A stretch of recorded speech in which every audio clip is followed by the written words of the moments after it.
Hello बच्चों, मैं हूं आपकी हिंदी टीचर और मेरे क्लास में आप सभी का हार्दिक स्वागत है।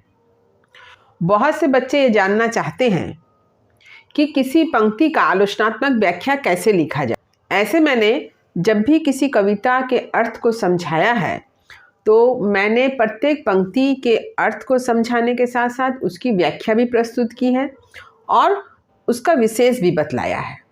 तो आप उस वीडियो को ज़रूर देखें ताकि प्रत्येक पंक्ति का अर्थ, प्रत्येक पंक्ति में क्या विशेष है, इसे आप अच्छी तरह से समझ सकें। आज मैं आप लोगों के समक्ष कबीरदास जी के एक पद की आलोचनात्मक व्याख्या को लेकर उपस्थित हूँ। इस पद से संबंधित वीडियो मेरे चैनल पर पहले ही अपलोड हो चुका है। वहाँ पर मैंने इस पद के अर्थ को, प्रत्येक पंक्ति की व्याख्या को अच्छी तरह से समझाया है।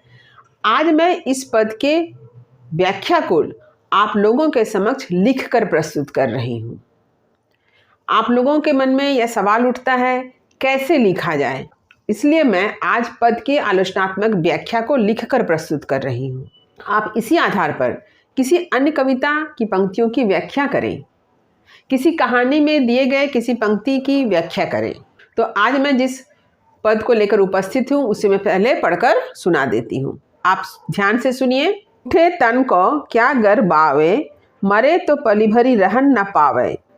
खीर खांड घृत पिंड सवारा, प्राण गए ले बाहरी जारा।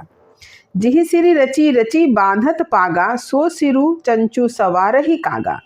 हाड़ जरे जैसे लकड़ी झूरी, केस जरे जैसे तृण कै कूरी।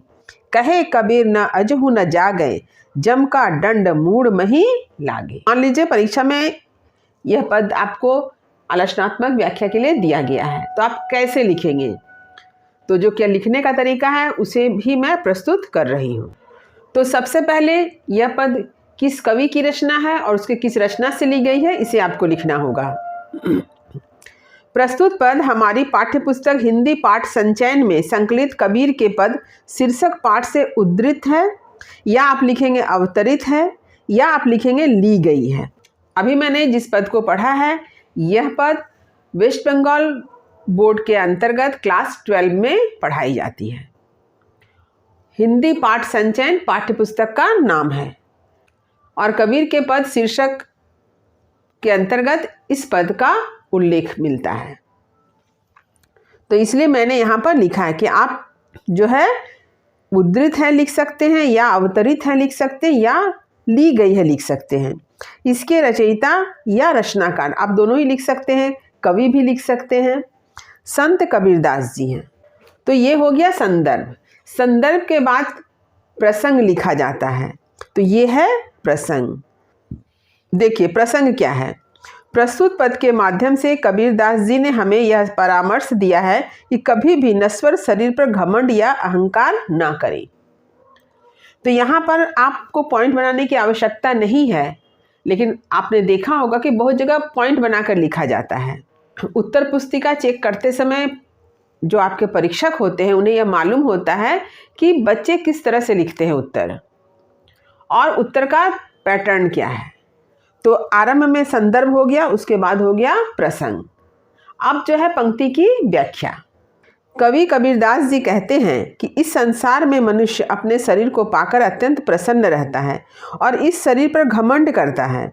उनका कहना है कि शरीर तो नश्वर है, अतः इस नाशवान झूठे शरीर पर घमंड करना बेकार है, क्योंकि यदि मनुष्य की मृत्यु हो जाए, शरीर का अंत हो जाए, तो यह पल भर भी नहीं रहने पाएगा। इस शरीर को जला दिया जाएगा या गाड़ दिया जाएगा। जिस शरीर को मनुष्य खीर खांड घी खाकर हृष्ट पुष्ट वह सुंदर बनाता है, उसी सुंदर शरीर से प्राण निकल जाने पर उसे घर से बाहर ले जाकर जला दिया जाता है। जिस सिर को तरह तरह से पगड़ी बांधकर लोग सजाते हैं, मृत्यु के बाद कौवा अपनी चोंच मारकर उसे संवारता है। तो संवारता का अर्थ क्या है? यहाँ पर शीश को खाता है, यानी कौवा क्या करता है, मरे हुए व्यक्ति के सिर को अपने चोंच से मार मार कर उसे खाने की कोशिश करता है। यानी मरे हुए व्यक्ति के सिर पर कौवा क्या करता है, अपने चोंच से प्रहार करता है। क्यों? उसके शीश को खाने के लिए। जब शरीर को जलाया जाता है तो हड्डियां इस प्रकार जलती है मानो सूखी लकड़ियां जलती हो। सिर के बाल इस प्रकार जलते हैं जिस प्रकार तिनकों का कूड़ा जलता है। कबीरदास जी कहते हैं कि मनुष्य इन सारी बातों को जानकर भी जागृत न हो तो यमराज का डंडा उनके सिर पर पड़ता है। तो यह है पंक्ति का अर्थ और उसकी व्याख्या। तो सबसे पहले आपने संदर्भ लिखा, फिर प्रसंग लिखा, इसके बाद पंक्ति की व्याख्या की। तो सबसे पहले आपको क्या करना है, आपको जो अंश दिया जाएगा व्याख्या करने के लिए उसका संदर्भ लिखेंगे कि वह रचना किस पाठ से, किस कवि की रचना है। इसके बाद आप उस पंक्ति का या उस अंश का प्रसंग लिखेंगे। प्रसंग लिखने के बाद पंक्ति की व्याख्या करेंगे और व्याख्या करने के बाद उसका विशेष लिखेंगे। तो विशेष के अंतर्गत विशेष रूप से कवि ने क्या कहना चाहा है और भाषा शैली के बारे में जरूर लिखें। विशेष पहला, प्रस्तुत पद में कबीरदास जी ने शरीर की नश्वरता के माध्यम से यह संदेश दिया है कि संसार नश्वर है। जिस प्रकार शरीर का अंत हो जाता है उसी प्रकार संसार की प्रत्येक वस्तु एक न एक दिन नष्ट हो जाएगी। अतः हमें किसी सांसारिक वस्तु पर घमंड नहीं करना चाहिए।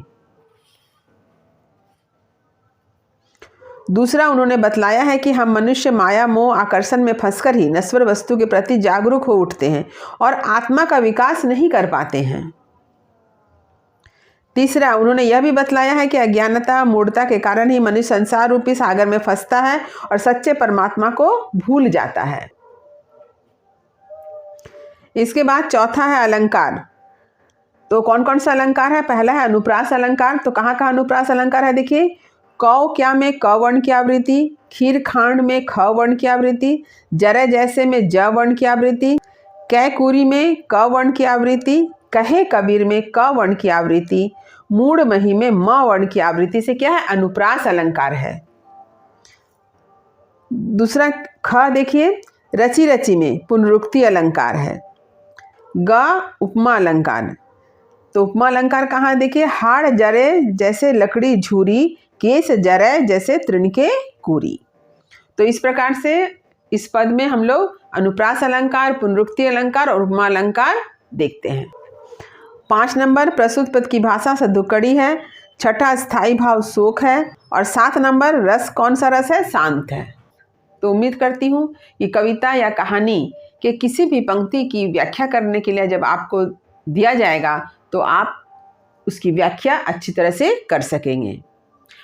सबसे पहले संदर्भ लिखें, फिर उसके बाद प्रसंग, प्रसंग के बाद पंक्ति की व्याख्या करें, पंक्ति की व्याख्या करने के बाद उसका विशेष लिखें, विशेष के अंतर्गत आप भाषा शैली का भी उल्लेख करें। तो उम्मीद करती हूँ कि आपको मेरी बात अच्छी तरह से समझ में आ गई होगी।